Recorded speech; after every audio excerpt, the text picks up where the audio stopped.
এই জন্য আল্লাহ রাব্বুল আলামিন যে তিনটি পুরস্কার আমাদেরকে দান করবেন, ওই তিনটি পুরস্কারের ব্যাপারে আল্লাহ নবী মুহাম্মদুর রাসূলুল্লাহ সাল্লাল্লাহু আলাইহি ওয়াসাল্লাম আয়াত হাদিসের মধ্যে আলোচনা করেছেন।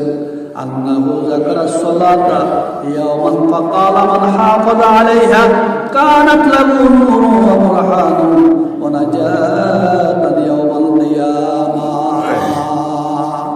আল্লাহ রাসূলের সাহাবী বলেন, নবী মুহাম্মদুর রাসূলুল্লাহ সাল্লাল্লাহু আলাইহি ওয়াসাল্লাম এক মজলিসে নামাজের উল্লেখ করেছেন।